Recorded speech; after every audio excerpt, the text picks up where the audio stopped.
Started. Good afternoon, everyone. My name is Ann Wyatt, and I am a consultant in palliative and residential care at CaringKind. And CaringKind is really pleased and thrilled to be presenting this webinar series on pain and dementia, which the Mayday Fund has underwritten and supported right from the beginning. Today's topic is approaches that under the general rubric of approaches that work. We have organizing to treat pain, and I think we'll get started because there's a lot of information to share with you all today. Our first speaker is, Karen Mitchell, who was formerly the Director of Nursing at Beatitudes Campus in Phoenix, Arizona, and is now a nurse educator with Beatitudes Comfort Matters program. And I'm going to turn it right over to Karen. Welcome from sunny Arizona. I think we're going to hit 100 today again. It is absolutely beautiful here, and I am so happy to be able to share some information with you. We're going to look at assessing and addressing pain for people who have dementia, and we're going to look at how the whole team is a part of that management culture. We want to stress the importance of communication with everybody and education. In order to sustain and maintain changes, we also want to have everybody be able to look at the monitoring process and be able to describe that. One of the things that we did a number of years ago was on the Beatitudes campus in the healthcare center, look at a campaign. Sorry about that. I thought I muted everything. To help us figure out how to address pain. Over the years, we used what we learned to share with other organizations around the country. The Campaign Against Pain was a one-year project that was from Arizona Department of Health. It was a quality improvement grant. We didn't just look at individual pain, but we looked at the systems approach. We realized that it wasn't just individual practice, but how you set up to support everybody to do that individual work. We looked at fully adopting changes that were consistent with person-directed philosophy and comfort care approach. We really wanted the folks who we were serving to direct us in how to make it better for them. We knew a big component was education for everybody, including families, helping everybody understand how to recognize pain and how to communicate with staff and medical providers. So it was all inclusive. We knew that we needed help. So we had consultants from the palliative care arena. We had pharmacy consultants. We had people who were experts in pain. We also had the idea that we needed to find a way to measure what was going on and look at it from a quality improvement idea. QAPI is something that we have used for years. The PIPs work beautifully for any process that you want to change. And as far as comfort, there are so many components that you can look at. We had different members of our team that were specialists in some of the areas and were real good at organizing. So we had them work on some of those areas. When you look at the processes, there are organizational things that you might not even be aware of, but knowing that we had to look at how do you conduct a needs assessment and then do that, and how do you look at things that need to go first. Developing a timeline is one of the things that maybe I wasn't good at in the beginning, but I learned that it was extremely important. And when you started looking at folks in skilled care, we realized that you could get work done for every single person You took the people who had the most need, but then you also made sure you caught everybody during your 3-month MDS period. That was a good way to make sure within 3 months you were able to address some individual things. We did this for GDR in the past. We did this for restraint reduction, and it worked really well for pain. One of the things that people have a hard time with sometimes is doing trials. So we realized that everything isn't perfect. The first time you try something, it works. We knew that we had to do trials of everything. We also knew that a lot of times programs are initiated but not evaluated. So we had to evaluate what we were doing and the outcomes, and we had to adjust midstream quite often. The biggest thing for us was not having this be a flash in the pan, that it was something that was sustainable and that we could maintain. When we first got started, we looked at who were the people. We looked at our teams. We looked at education. We knew that one of the biggest components was assessment, and then guidance for how we document and making sure that everybody was doing that. A lot of people just stick policies in the closet and pull it out when the state comes. We realized that if you want people to use the program that is your organization's work, you needed to have policies and procedures that reflected what you were doing. And here again, we needed to have a system for monitoring. And I liken it to doing your plan of correction. We learned a lot about how you keep things going, not just make a change by doing plans of correction over the years. I know it's trite, but my goodness, it does take a village. We had to have everybody within our organization and without be a part of the team. Invaluable members, a family who know so much about their person and about what works for them. We needed to make sure that we brought on the chaplains, the hospice staff, that we went above and beyond with our pharmacy consultant, that we had therapy an integral part of what we were doing. And when you think about it, medical providers have a huge responsibility. And if you want to get your standing orders fixed and your procedures adapted and have other docs be on board, we absolutely needed our medical director. So it takes everybody. When we gather the team that are going to drive the change, we knew it had to be interdepartmental. It could not just be nursing. It could not just be social work. It had to be everybody owning it.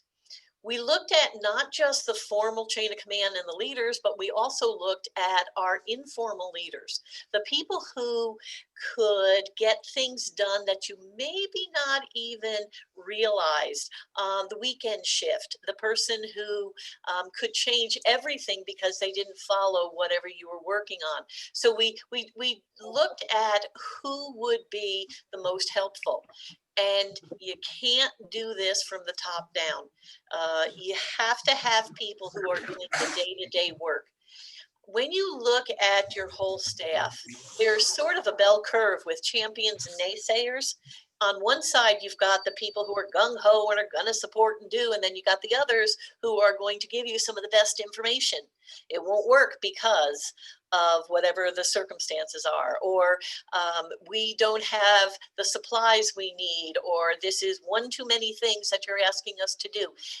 They teach us many things that we can address up front because they can do a lot of undermining if we don't get them on board. So knowing who your naysayers are is very important. Champions have to be from the beginning a part. So being able to get the process to be sustainable, you have to have folks that can help identify the problems. If you come in as leadership and say, this is the problem, and you don't have the buy-in from the staff, it's not going to work. You need people from the ground level creating the plan, and then sharing the responsibilities. They're invested in working with it, and then they own the results as well, good, bad, or ugly. You've got people that are hand in glove with you. When you want to make a change, no matter what it is, but especially being something as integral to the comfort of our people that we serve, you want to make sure that you not just order the change, and you can. I know that there are times, especially in emergencies like COVID, there are things that you would say, this has to happen. But the best way to get things going is we have to do something, help explain the change, have them explain, help them see as a team what needs to change, and then enlist the whole team to figure out how to make it successful.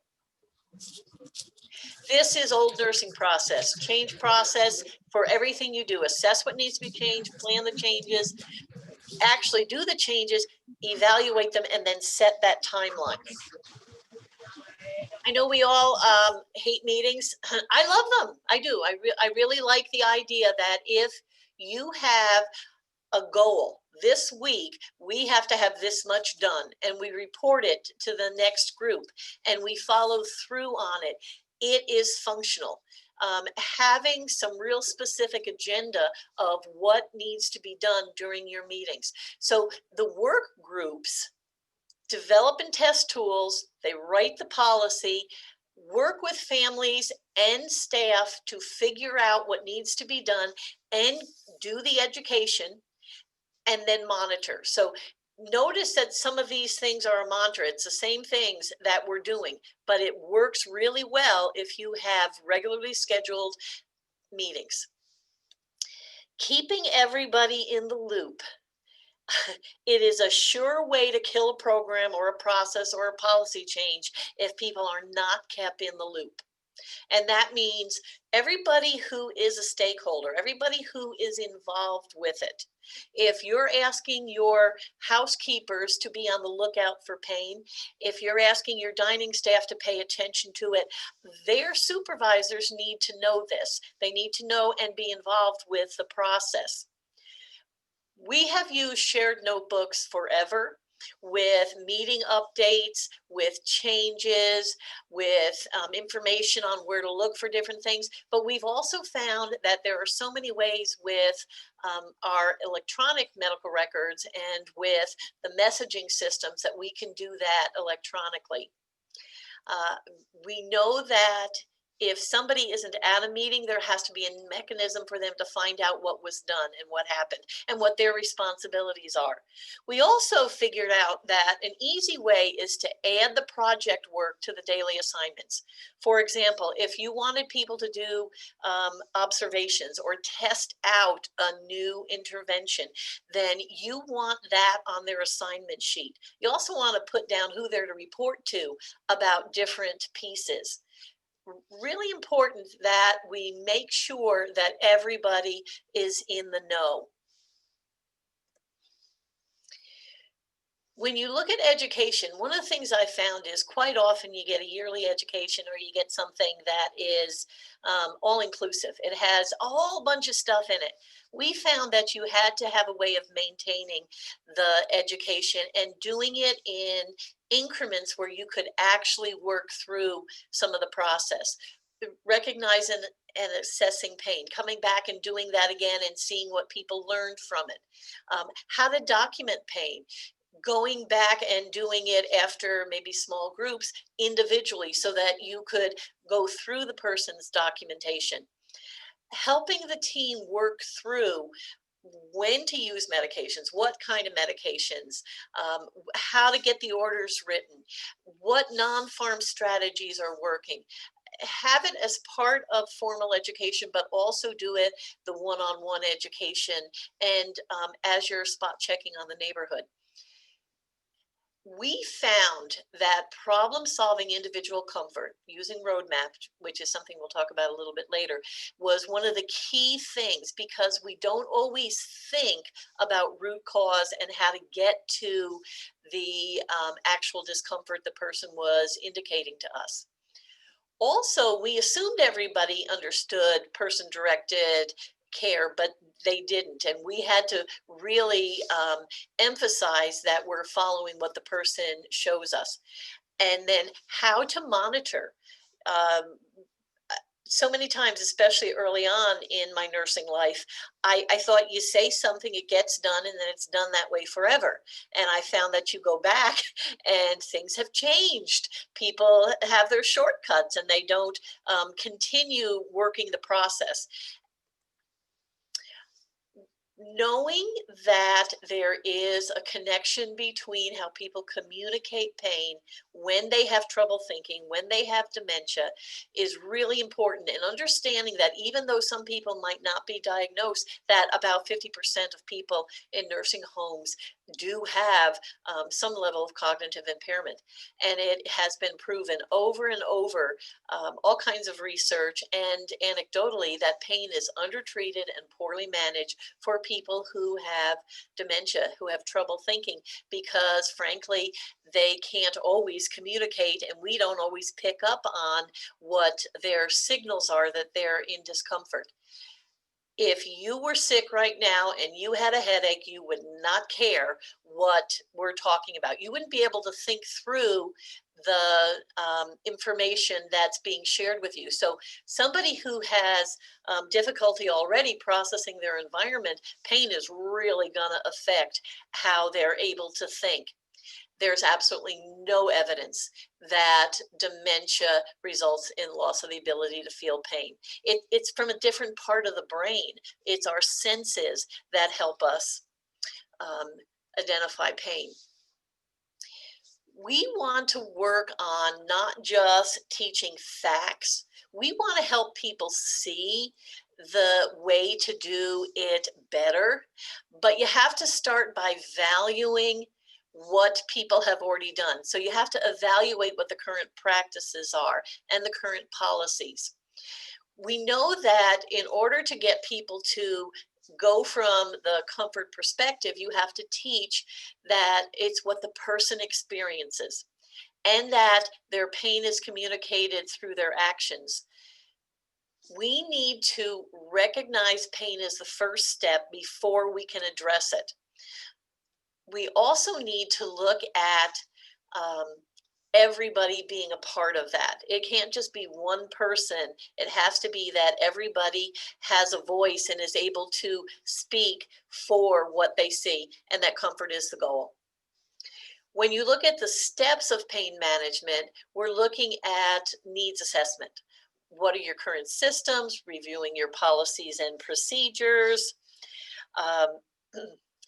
Evaluating the tools that you use, knowing that sometimes you're going to put a tool out and you have to figure out if that truly is being used the way it was intended.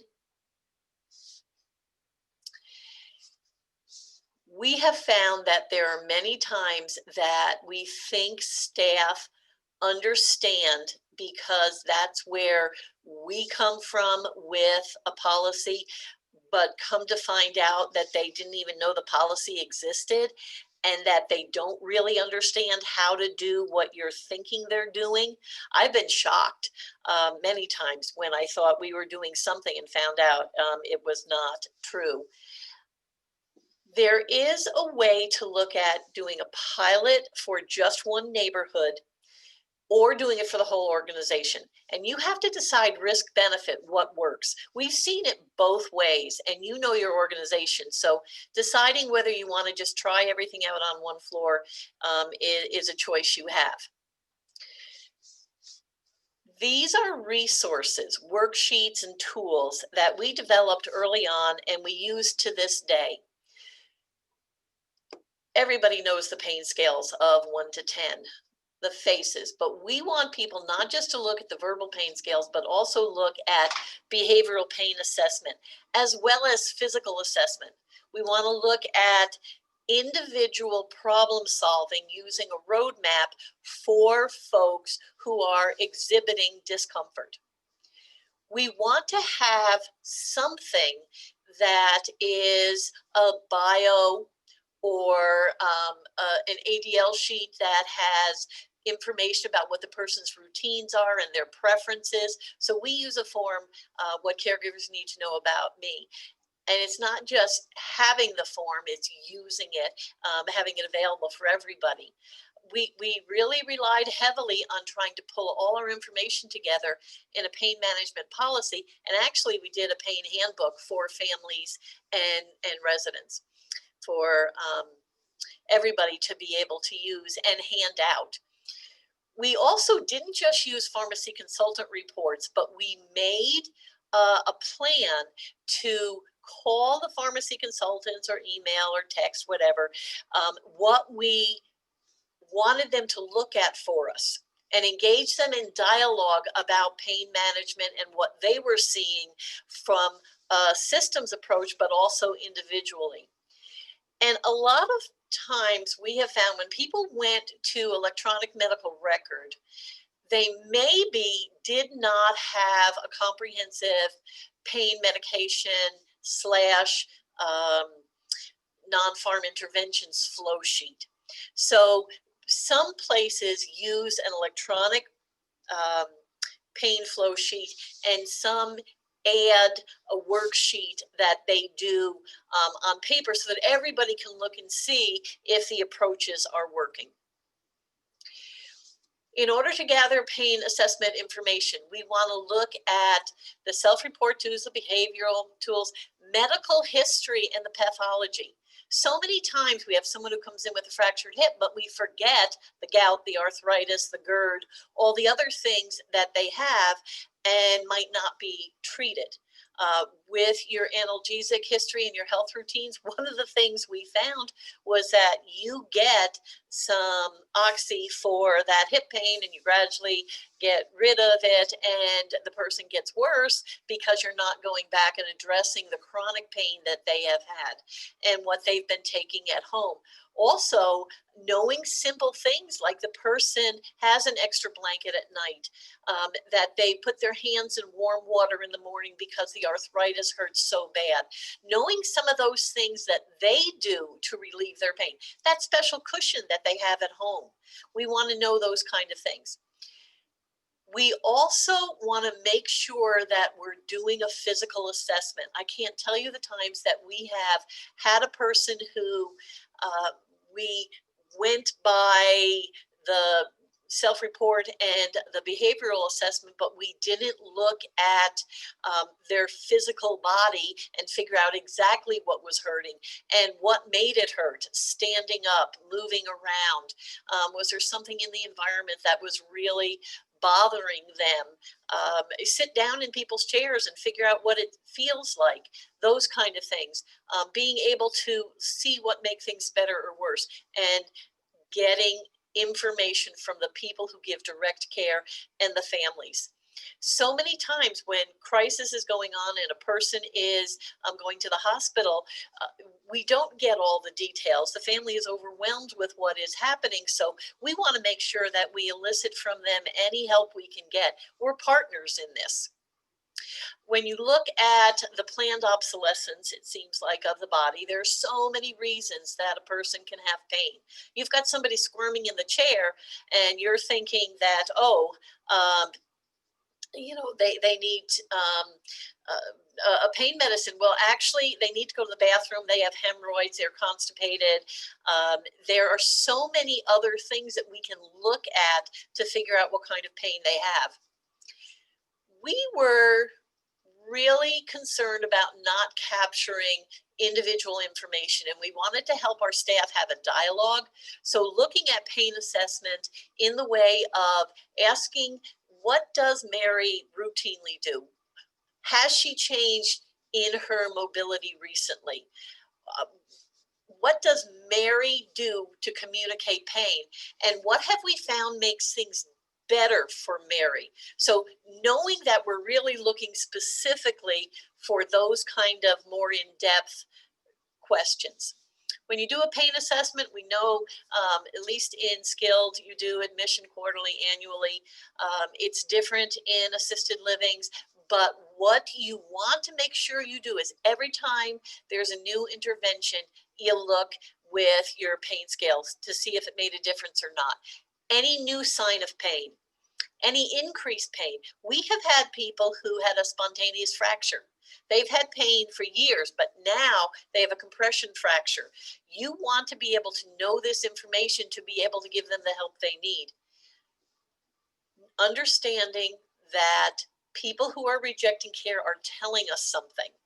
People who are yelling out, pushing, those are indicators that we need to look for pain. Self-report tools are out there. We've used them. It works well for a lot of people, but you have to back it up for someone who has trouble thinking with a behavioral assessment tool. It's very difficult to be able to follow, if I'm having trouble thinking and I have pain on top of it, to tell you what my pain level is.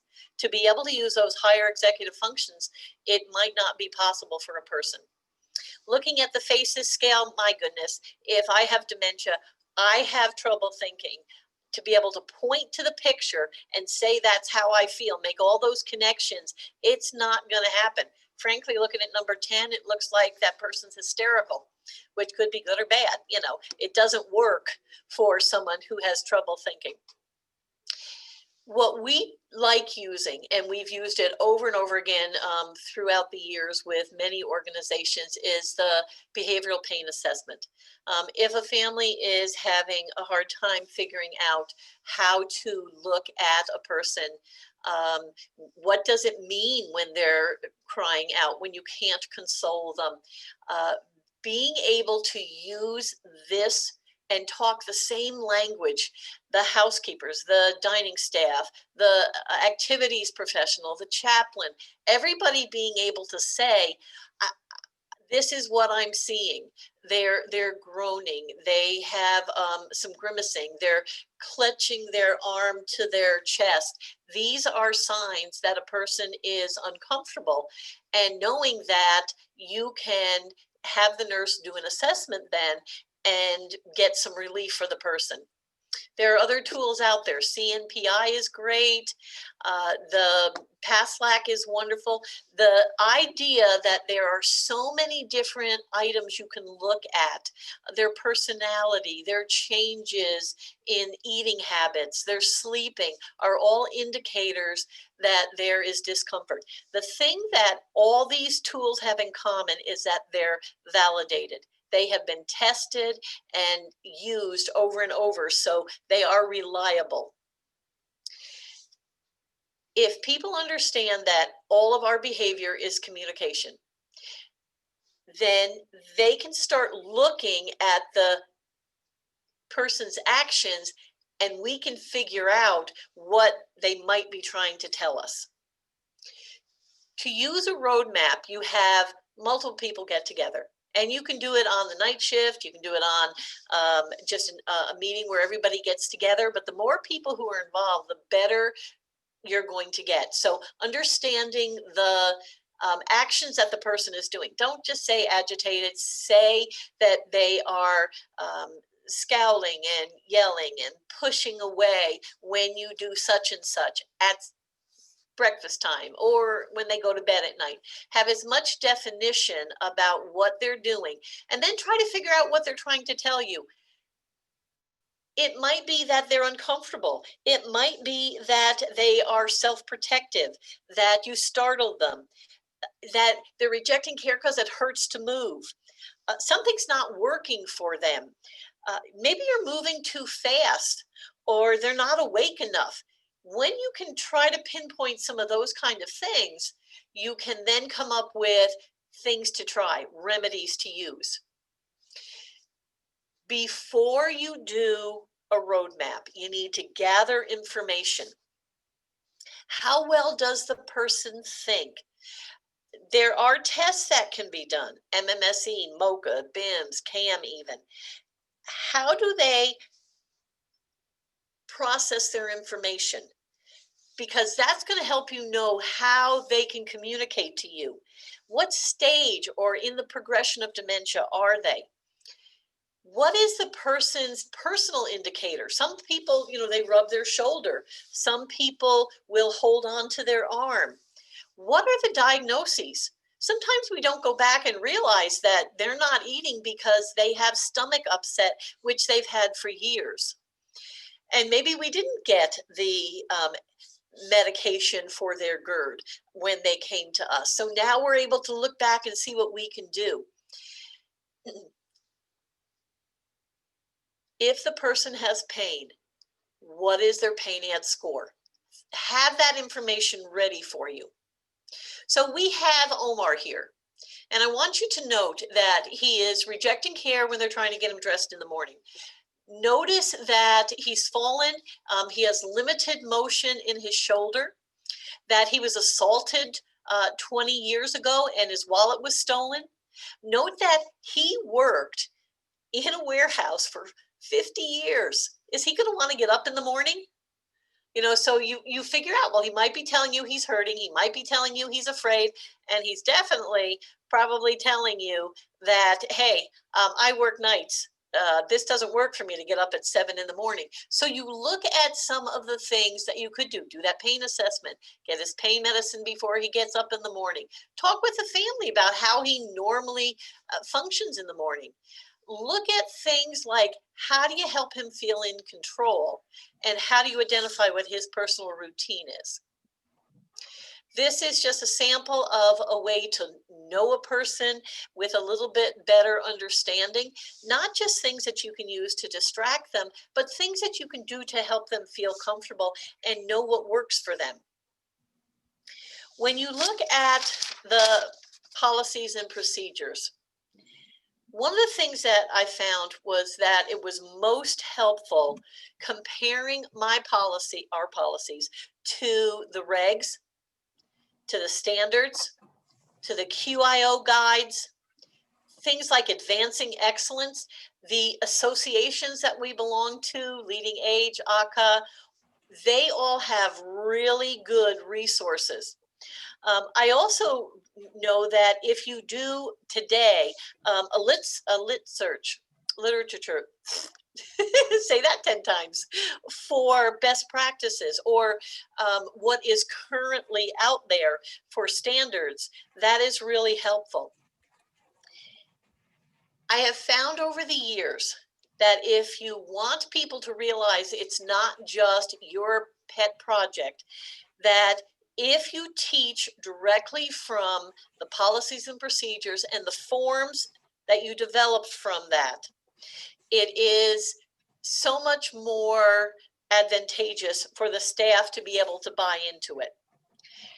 It's important to keep your policies and procedures relevant and current. I know that one of the things we had to add with our pain policy was the opioid restrictions. You will ensure they get followed if you keep them living and breathing articles. This is an example of the pain management flow sheet. Notice that it has the different scales, but it also has other things that might help the person, like the psychological and the spiritual, reading, changing position, heat, ice, all those things, so that you're not just doing pain medication, you're also doing the non-pharm. Other simple reasons, why give a heavy pain medication or even a psychotropic for somebody who is hitting while you're trying to do something for them, when you can take them to the toilet, or you can change their position, or give them something to drink, or let somebody lie down. These are some of the things that we look at as well. Many non-pharm approaches. I want you to notice the lady in the red, that she's got a bunny she's rubbing. Oh my gosh, that would give so much comfort. Pain management tips that we found: identify what comfort means for that person. Address those unmet needs, taking the person to the bathroom, having them lie down, giving them things that are comfortable for them. Round the clock medication, we want to make sure that we're not chasing pain, and always assess for how it works. PRN for somebody who does not offer or initiate conversation about their discomfort tends to get ignored if we don't link the communication they're giving us through their actions. So sometimes PRN means the person receives none. Serial trial medication. We want to assess and evaluate and just keep adjusting and evaluating and adjusting. It never usually is the first thing that you try that works. And you need to look at things like the side effects.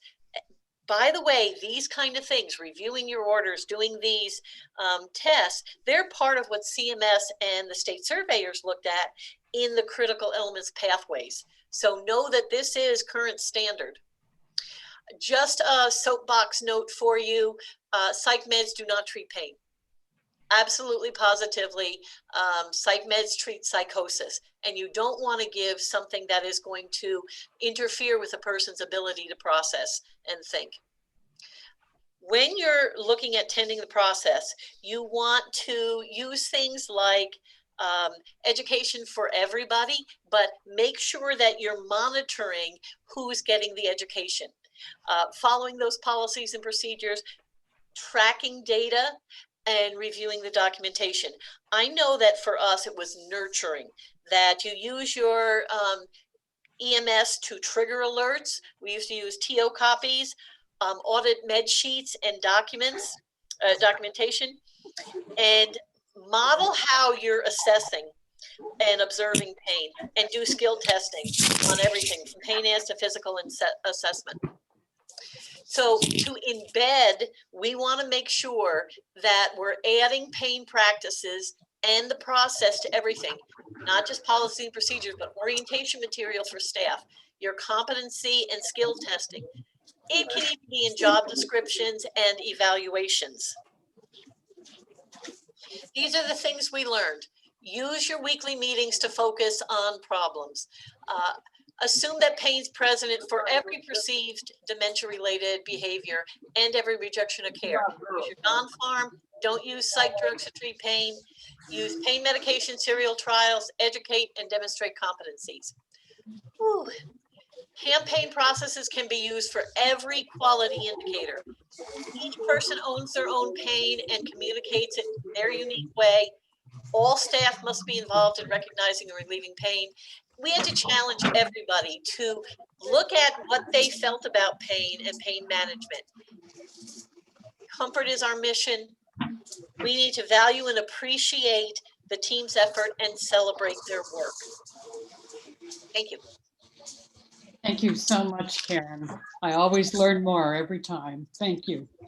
So I'm very pleased next to introduce Libby Gross, who is an occupational therapist at Berkeley Rehabilitation. There is some strange noise going on in the background. I hope everybody has their is on mute. Anyway, so sorry. Libby is an occupational therapist at Berkeley Rehabilitation Hospital.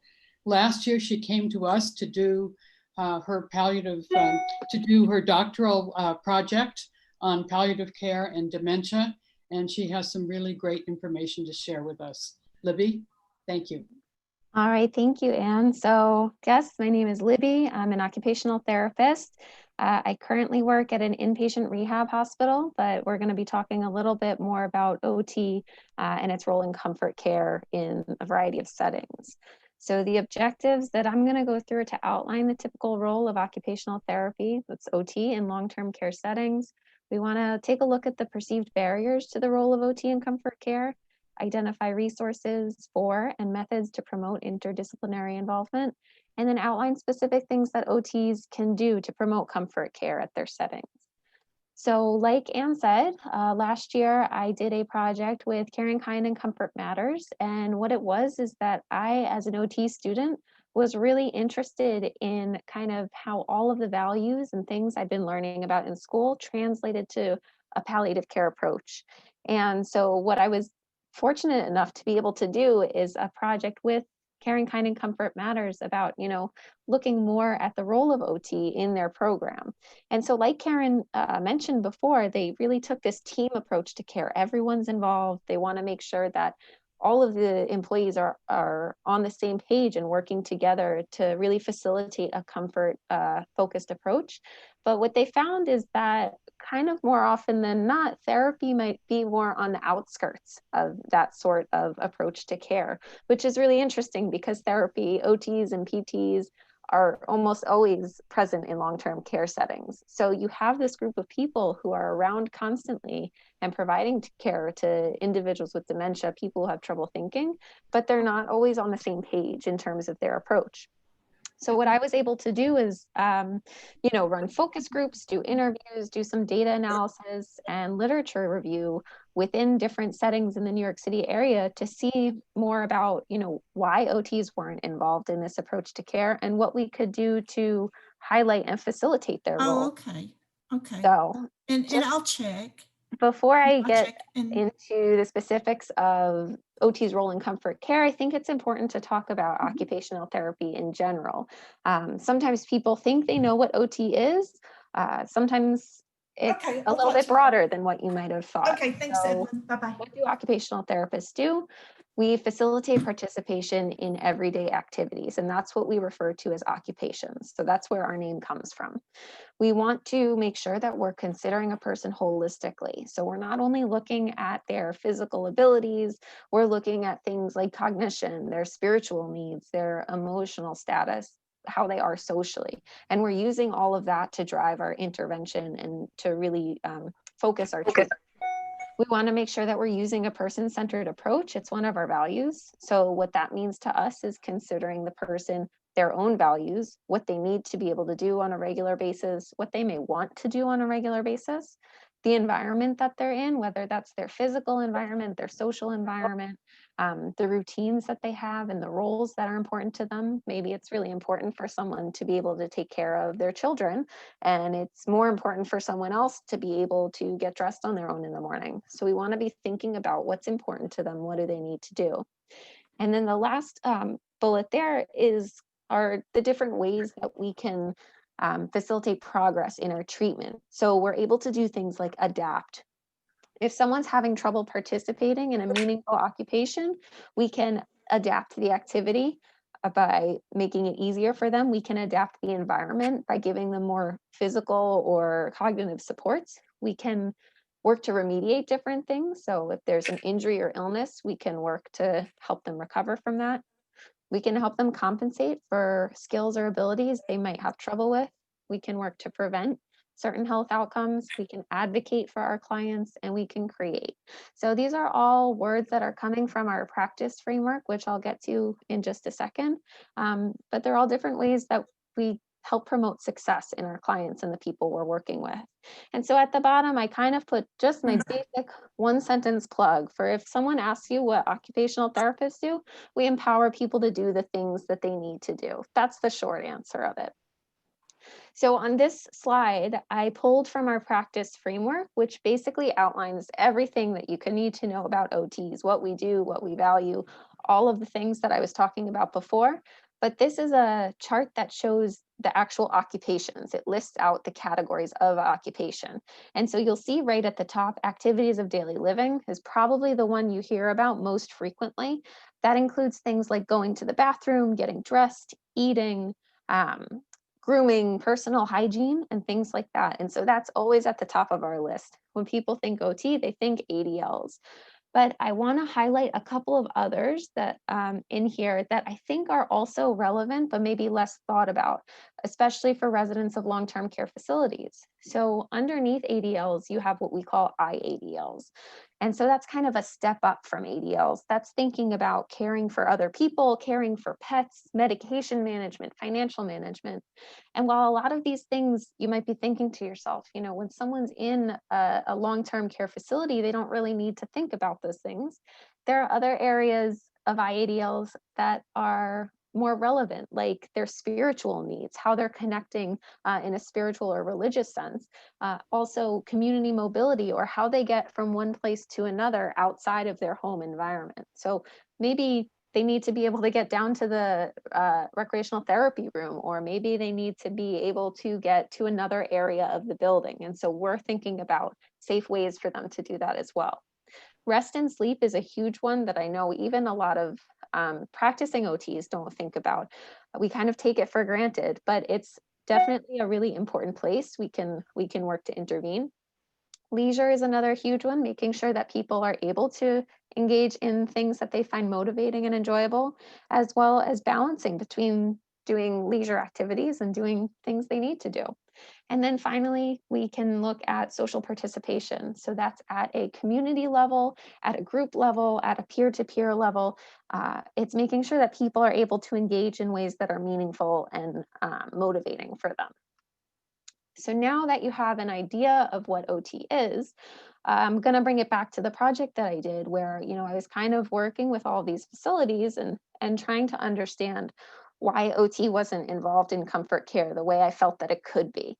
And so this is a list of barriers that I found through the digging that I did. And I'm just going to touch on them briefly because I'm going to tell you why they're all not actually barriers in a minute. And so the first one is the perception of OT. And so kind of like I said before, a lot of people have a very narrowed scope of what OT can be. They think that we work on ADLs or they think we work on fine motor, when really our scope of practice is much broader. But the perception of OT was kind of narrowed both within the rehab department and outside of the department, which made it really hard for us to get involved elsewhere. There are organizational challenges just in terms of scheduling and staffing. A lot of times the rehab professionals will be hired through an outside agency in long-term settings, which creates sort of a little bit of a gap between them and other departments. They might feel more aligned with the agency as opposed to the facility. And so it can create a little bit of an us versus them mentality. There's also the fact that a lot of OTs might have varied schedules. They might work part-time or not on the weekends. And so they don't have the same continuity as other staff might. And then there's the rehabilitation standards and culture, in which we take a closer look at the things that the rehab department is actually doing while they're treating. And so a lot of therapists, for productivity reasons, will provide concurrent treatments because they want to get as much treatment time in as possible, which might not be appropriate for people who have trouble thinking because they might need more direct and individualized care than sitting next to someone else who's also receiving treatment. And then finally, the treatment areas. So a lot of times therapy will be working in a gym, but when you consider someone who has trouble thinking, who can be very confused by a change of scenery or being taken out of their own environment, it can be really uncomfortable for them and overstimulating being in a new gym environment with new people doing, exercises or activities that just aren't familiar to them.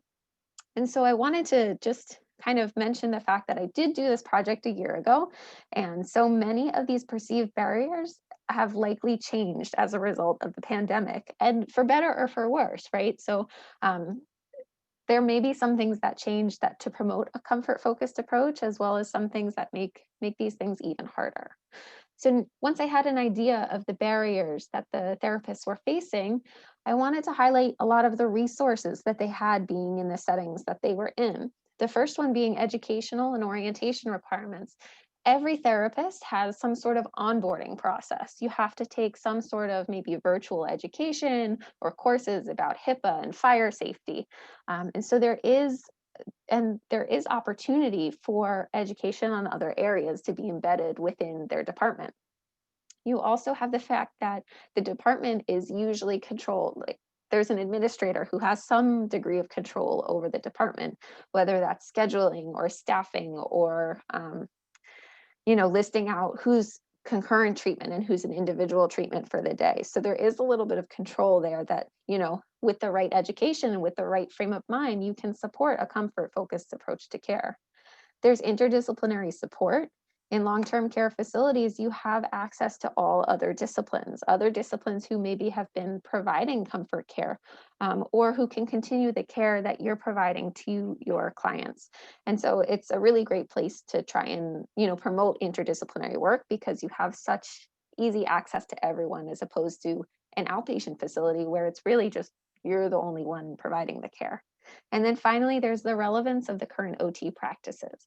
While they might not realize it, many of the things that OTs were doing at their sites were already comfort care. It just wasn't labeled that way. And so having them think more critically about what they're doing and why they're doing it might help to facilitate that transition to a comfort care approach. So the thing I want to start out with here in terms of, guidelines or takeaways are just general guidelines for practitioners. So what can people be doing when they're interacting with residents to promote a comfort-focused approach to care? The first thing being, keep it simple. So when you're approaching a resident to work with them, no matter who you are, approaching them from the front with a smile, with warm facial expressions, speaking with them at eye level. If they're sitting down, sit down with them. Don't hover over them. You want to keep walkways clear. You want to keep the environment free of clutter, provide simple directions, provide repetition if you have to. All of these things can kind of just put their minds at ease a little bit and make you more approachable in the situation. You want to make sure that you're working within their natural routines. So if someone is not in the mood to get dressed at 3 o'clock in the afternoon, we shouldn't be getting dressed with them at 3 in the afternoon, even if that's a goal that you have. You want to engage people when they're alert, when they're motivated, when they're showing interest in things. Don't force them to do things out of context, because that's going to make them uncomfortable. And you want to establish familiar routines every time you see them. So whenever you see them, you can greet them, introduce yourself, show them the plan for the session that you have. And that way, every time they see you, they kind of know what to expect more and more. Even if they don't remember you exactly, even if they can't remember your name, they'll remember the feeling of being approached that way, and they'll get into the routine of how you're working with them.